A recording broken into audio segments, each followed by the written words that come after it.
ST भाडेवाढ करणाऱ्या सरकारचा एसटी भाडेवाढ रद्द एसटी भाडेवाढ रद्द भाववाढीच्या विरोधात काय नेमकी मागणी आणि पुढची कशी भूमिका आहे? सगळ्यात महत्त्वाचं एस टी ही सर्वसामान्य प्रवाशासाठी महत्त्वाची आहे. एस टीमध्ये कोण प्रवास करतं आहे? सर्वसामान्य माणूस प्रवास करतो.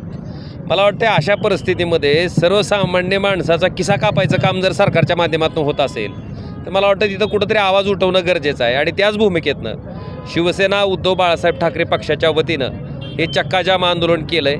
आमची सरकारला विनंती आहे की तुम्ही बुलेट ट्रेनसाठी पैसे देता हो, म्हणजे मोठ्यासाठी पैसे येतात, गरिबानं जगायचं नाही का? जी गोरगरीब माणूस हे एस टीनं फिरतं आहे त्याला भाडेवाढ. भानगड अशी आहे की एस टी महामंडळाचे जी योजनेचे विविध पैसे सरकारकडनं येणं आहे, तेवढे जरी पैसे दिले तरी एस टीला भाडेवाढ करायची गरज नाही. पण सरकार ही पैसे देत नाही, बुलेट ट्रेनला पैसे देते. बुलेट ट्रेनमध्ये कोण सामान्य माणूस फिरणार आहे का? माझं सरकारला स्पष्ट म्हणणं आहे की अरे सामान्य माणसाचं बी जगणं मान्य करा की. आपण नेमकं आहे कुणा सरकार कुणासाठी आहे?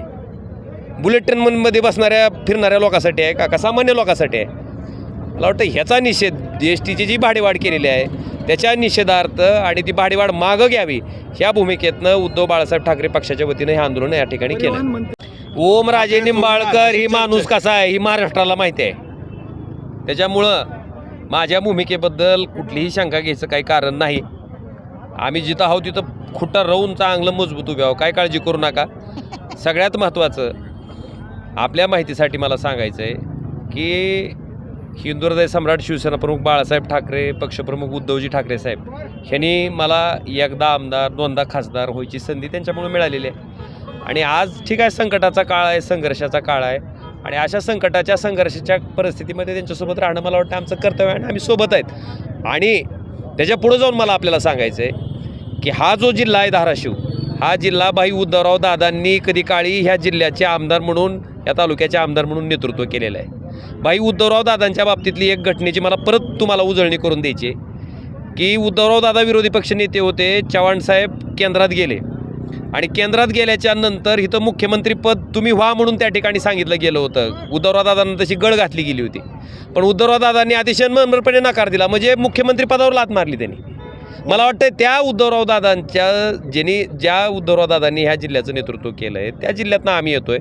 त्यामुळे त्या गोष्टीची जाण आम्हाला आहे आणि ती जाण ठेवून काम करणारी माणसं आम्ही आहेत. सगळ्यात महत्त्वाचं जन्माला आलेला प्रत्येक माणूस कधी ना कधी मरणार आहे आणि मेल्याच्या नंतर त्याला वर बॅगा भरून काही नेता येत नाही, ना जमीन नेता येत नाही.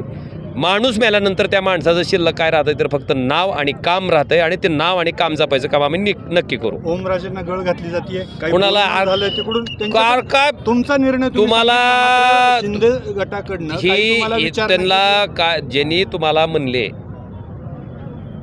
काल काहीतरी तुमचं ऐकलं काय कसलं ऑपरेशन काय ती वाघ एक हिंडायला लागला त्याला पकडा म्हणाव.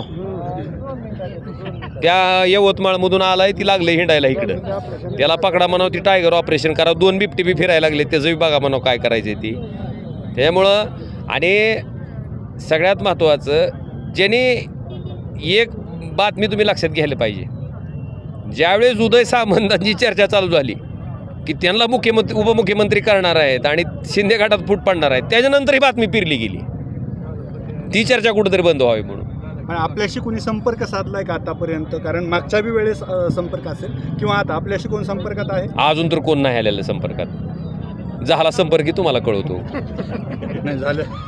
ओके.